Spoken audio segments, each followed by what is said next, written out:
الحمد للہ وکفا وسلام علی عبادہ الذین اصطفیٰ اما بعد فاعوذ باللہ من الشیطان الرجیم بسم اللہ الرحمن الرحیم شہر رمضان الذی انزل فیہ القرآن سبحان ربک رب العزت عما یصفون وسلام علی المرسلین والحمد للہ رب العالمین اللہم صلی علی سیدنا محمد وعلی آل سیدنا محمد وبارک وسلم۔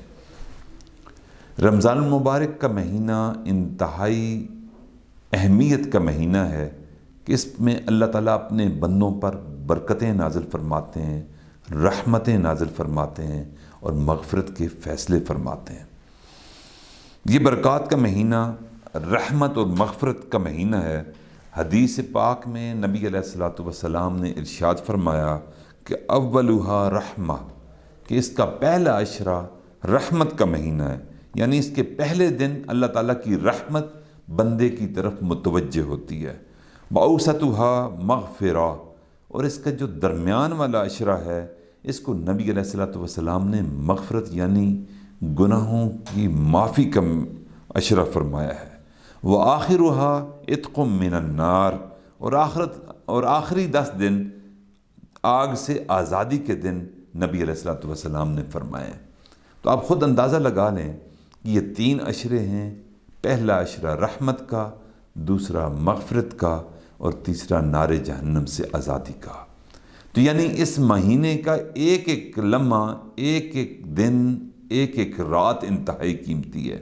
ہم اگر چاہتے ہیں کہ ہم اللہ کی رحمت میں سے وافر ہمیں حصہ ملے، تو اس وافر حصے کے حصول کے لیے ہمیں چاہیے ہوگا کہ اس پہلے عشرے کو قیمتی بناتے ہوئے اللہ کی رحمت کے مستحق بنیں۔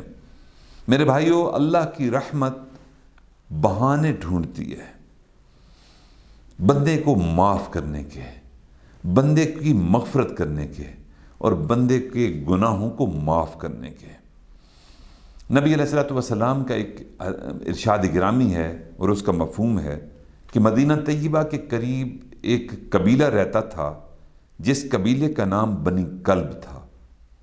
اس بنی کلب کا ذریعہ معاش بکریاں پالنا ہوا کرتا تھا، یعنی ہر ایک خاندان کے پاس سینکڑوں نہیں بلکہ ہزاروں بھیڑیں اور بکریاں ہوا کرتی تھیں۔ حدیث پاک کا مفہوم ہے کہ رسول اللہ صلی اللہ علیہ وسلم نے اس قبیلے کا نام لے کر ارشاد فرمایا کہ رمضان المبارک کی ایک رات میں اللہ جل شانہ اس قبیلے کے بھیڑیں اور بکریوں کی تعداد کے مطابق کہ جو ان کے جسم پر بال ہیں ان کے برابر جہنمی جہنم سے اللہ بری فرما دیتے ہیں۔ اب یوں اندازہ لگائیے کہ اللہ جل شانہ اللہ اپنے رحمت کے ذریعے اپنے بندوں کے کتنے گناہوں کو معاف فرماتے ہیں اور کتنوں کو نار جہنم سے آزاد فرماتے ہیں۔ یعنی اس مہینے میں اللہ تعالیٰ کی رحمت بہانے ڈھونڈ رہی ہوتی ہے، بخشش کے بہانے، معاف کرنے کے بہانے، مغفرت کے بہانے۔ وہ شعر ہے کہ رحمت حق بہا نمی جوید، رحمت حق بہانہ می جوید۔ بہا فارسی زبان کا لفظ ہے اور بہا کا مطلب ہوتا ہے قیمت۔ پنجابی میں ہم اس کو بہا بھی کہہ دیتے ہیں، اردو میں ہم بھاؤ کہتے ہیں کہ فلاں چیز کا بھاؤ کیا ہے۔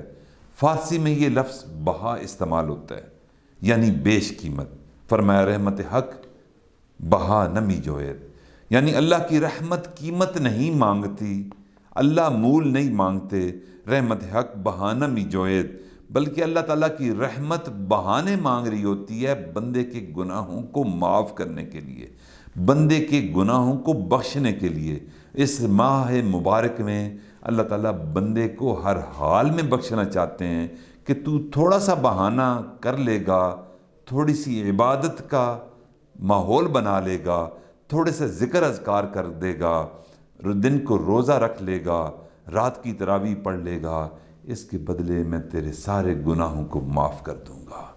میرے بھائیوں، اب ہم سوچیں کہ اس آفر سے ہم فائدہ اٹھا لیں، اللہ کی اس مغفرت اور بخشش کی پیشکش کو ہم سامنے رکھتے ہوئے اپنے تمام گناہوں کو معاف کرنے کے لیے ہم بخشش کروانے کے لیے کوئی بہانہ ہم بھی تراش لیں۔ اللہ رب العزت مغفرت کے لیے دروازے کھول کر بندے کے منتظر بیٹھے ہیں۔ نبی علیہ الصلوۃ والسلام نے ارشاد فرمایا کہ اس برکت کے مہینے میں، رحمت کے مہینے میں بڑے بڑے شیاطین کو قید کر دیا جاتا ہے۔ اب انسان پھر بھی عبادت نہ کرے تو پھر رکاوٹ کون سی چیز بنی؟ میرے بھائیوں، پھر رکاوٹ صرف اور صرف تن آسانی بنی، پھر رکاوٹ صرف اور صرف نفس بنا۔ اس مہینے میں ہم اپنے نفس کو سمجھائیں کہ بہت عرصہ غفلت میں گزار بیٹھے، اس مہینے میں کمائی کرنے کی ضرورت ہے۔ اس رمضان المبارک کے ایک ایک لمحے کی قیمت میرے بھائیوں بہت زیادہ ہے۔ امام ربانی مجدد الفسانی رحمۃ اللہ ارشاد فرماتے ہیں کہ اس مہینے میں، رمضان المبارک کے مہینے میں اتنی برکات کا نزول ہوتا ہے کہ بقیہ پورے سال کی برکتوں کو رمضان المبارک کی برکتوں کے ساتھ وہ نسبت بھی نہیں جو قطرے کو سمندر کے ساتھ ہوتی ہے۔ فرماتے ہیں کہ اللہ جل شانہ اپنا قرآن اسی مہینے میں اللہ تعالیٰ نے نازل فرمایا، بلکہ صرف قرآن ہی نہیں، تمام آسمانی کتابوں کو رمضان المبارک سے ایک خاص مناسبت اور نسبت ہے۔ کوئی آسمانی کتاب 4 رمضان المبارک کو نازل ہوتی ہے تو کوئی 27 رمضان المبارک کو۔ اس مہینے کو اللہ کے کلام سے بہت زیادہ مناسبت ہے، لہٰذا اس مہینے میں ہمیں چاہیے کہ ہم قرآن پاک کی تلاوت خوب زور شور سے کریں، محنت سے کریں اور کثرت تلاوت کریں۔ میرے بھائیو، یہ جو رمضان المبارک کا مہینہ ہے، اس رمضان المبارک کے مہینے کو بزرگی کا معیار ہمارے بزرگوں نے بنایا ہے۔ سلف صالحین کے حالات زندگی میں لکھا ہے کہ جب وہ کسی کی بزرگی کا تذکرہ فرماتے تو یوں کہتے تھے کہ فلاں آدمی نے اپنی زندگی میں اتنی مرتبہ رمضان المبارک کے روزے رکھے، یعنی اتنے رمضان اس کی زندگی میں آئے۔ ان کے نزدیک بزرگی کا یہ پیمانہ تھا کہ بزرگی اور ترقی درجات کا اندازہ لگانے کا یہ معیار تھا کہ فلاں انسان اپنی زندگی میں اتنے رمضان گزار چکا ہے۔ میرے بھائیو، اب ہم اس درجے کو تو نہیں پہنچ سکتے، لیکن ہم کوشش تو کر سکتے ہیں کہ ہم ان کے نقش قدم پر چلتے ہوئے اس رمضان المبارک کے اوقات کو ہم قیمتی بنائیں، اور ان قیمتی اوقات کو ہم اسی طرح بنا سکتے ہیں کہ ہم اپنے اوقات کو فارغ رہنے کی بجائے اللہ کی یاد میں بسر کریں، تلاوت کلام پاک میں زیادہ سے زیادہ ہم کوشش کریں، اور دن کے اوقات میں درود شریف، استغفار اور نوافل میں ہم اپنی جستجو رکھیں۔ میرے بھائیو، یہ جو رمضان المبارک کا مہینہ ہے، اس کی فضیلت کو اگر دیکھا جائے تو ہمیں یہ محسوس ہوتا ہے کہ اس رمضان المبارک کے مہینے میں اللہ تعالیٰ نے جنت کی سیل لگا رکھی ہے۔ ہم دیکھتے ہیں کہ بازاروں میں بعض اوقات چیزوں کی سیل لگتی ہے۔ پاکستان میں بھی سیل لگنے کا رواج بہت رہا ہے۔ کسی جگہ جوتوں کی سیل ہے، کسی جگہ کپڑوں کی سیل ہے۔ جب سیل لگ جاتی ہے تو بیش قیمت کپڑے اور جوتے سستے داموں مل جایا کرتے ہیں۔ وجہ پوچھا جاتی ہے تو کیا وجہ ہے؟ جس سیل جو لگ گئی، یعنی ایک عام دستور یہی ہے کہ جب کسی چیز کی سیل لگ جائے تو بیش قیمت چیز کم داموں میں مل جایا کرتی ہے۔ قرآن و حدیث کا مطالعہ کیا جائے تو معلوم ہوتا ہے کہ اللہ جل شانہ نے رمضان المبارک میں جنت کی لوٹ سیل لگا رکھی ہے۔ تو پھر ہم کیوں نہ کوشش کریں، پھر ہم اس جنت کو حاصل کرنے کے لیے اپنے اوقات کو قیمتی بنائیں۔ اللہ رب العزت قرآن پاک میں خود ارشاد فرماتے ہیں کہ واللہ یدعو الی دار السلام، اللہ تعالیٰ تمہیں سلامتی والے گھر کی طرف بلاتا ہے۔ تم کیوں نہ اس کی رحمت کے طلبگار بنیں، اور یہ دعا اس انداز میں کثرت سے مانگیں کہ اللہم انا نسألک الجنہ ونعوذ بک من النار، اے اللہ ہم آپ سے جنت مانگتے ہیں اور جہنم سے پناہ مانگتے ہیں۔ میرے بھائیوں، واقعی یہ مہینہ رحمت کا مہینہ ہے، مغفرت کا مہینہ ہے، اور یہ مہینہ نار جہنم سے آزادی کا مہینہ ہے۔ شیخ الحدیث حضرت مولانا زکریا رحمۃ اللہ کا معمول بھی رمضان المبارک میں بہت ہی عجیب رہتا تھا۔ ان کے بارے میں لکھا ہے کہ وہ اکابرین کے نقش قدم پر چلتے ہوئے رمضان المبارک یکسوئی کے ساتھ، عبادت کے ساتھ گزارا کرتے تھے۔ ان کا معمول مبارک تھا کہ رمضان المبارک کا پورا دن وہ قرآن پاک کی تلاوت میں مشغول رہا کرتے تھے۔ کچھ وقت نوافل میں گزرتا۔ ان کا ایک دوست تھا جو کسی دوسرے محلے میں رہتا تھا۔ وہ رمضان المبارک میں ان سے ملنے اور ان سے ملاقات کرنے کے لیے آیا۔ انہیں حضرت مولانا زکریا رحمۃ اللہ کے معمول کا اندازہ نہیں تھا۔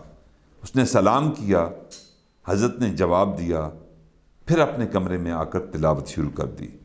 وہ بھی پیچھے پیچھے آ گیا، انتظار کرتا رہا کہ حضرت تلاوت سے فارغ ہوں تو میں ان سے گفتگو کر لوں۔ وہ انتظار میں بیٹھا رہا، لیکن تلاوت چلتی رہی، یہاں تک کہ عصر کا وقت ہو گیا تو عصر کی اذان ہوئی۔ تو پھر وہ نماز کے لیے جب مسجد میں گئے تو رستے میں دونوں نے گفتگو کی، کیونکہ وہ ان کا بچپن کا بڑا بے تکلف دوست تھا۔ تو اس نے کہا کہ حضرت رمضان المبارک تو ہمارے پاس بھی آتا ہے، لیکن جس طرح بخار کی صورت میں آپ اس کو گزارتے ہیں، ہم تو اس طرح نہیں گزارتے۔ یعنی رمضان المبارک کا مہینہ بزرگوں کے لیے یوں ہوتا تھا کہ جس طرح بخار چڑھ جاتا ہے تو انسان کسی اور کام کا نہیں رہتا، تو اسی طرح جب رمضان المبارک آ جایا کرتا تھا تو وہ باقی سارے کاموں کو مؤخر کر دیا کرتے تھے، اور اس رمضان المبارک میں وہ اللہ تعالیٰ کی یاد میں اپنے اوقات کو صرف کیا کرتے تھے۔ اسی طرح میرے بھائیوں، یہ رمضان المبارک کا مہینہ ایسا مہینہ ہے کہ جس میں ہم اپنے روٹھے رب کو منا سکتے ہیں۔ ہم اپنے بڑوں کو دیکھتے ہیں تو وہ اتنی کثرت سے عبادت کیا کرتے تھے اور اتنے مناجات میں اپنے اوقات کو صرف کیا کرتے تھے کہ جیسے وہ اپنے روٹھے رب کو منانے کے لیے کوشش کر رہے ہوں۔ میرے بھائیو، آپ خود ذرا سوچئے کہ اگر کوئی غلام بھاگ جائے اور وہ بھاگا ہوا غلام پکڑا جائے تو اپنے مالک کے سامنے کیسے آتا ہے؟ تو وہ کیا کرتا ہے؟ وہ مالک کے پاس آ کر اس کے قدموں میں اپنا سر رکھ دیتا ہے، اپنے ہاتھوں کو جوڑ لیا کرتا ہے، اور آنکھوں سے اس کے آنسو بہہ رہے ہوتے ہیں۔ اگر آنسو نہ بھی بہیں تو وہ رونے جیسی شکل بنا لیا کرتا ہے اور مالک سے درگزر کا مطالبہ کرتا ہے کہ آئندہ میں احتیاط کروں گا۔ میرے دوستو، میرے بھائیوں، میری بہنوں، یہ رمضان مبارک ہمارے لیے اپنے رب کو راضی کرنے کا ایک موقع عطا کر رہا ہے۔ ہمیں بھی چاہیے کہ ہم ہاتھ کو جوڑ لیں، اپنے زیادہ وقت کو اللہ سے مناجات آہوزاری میں گزاریں، اللہ سے اپنے گناہوں کو معافی مانگیں، سر بسجود ہو جائیں۔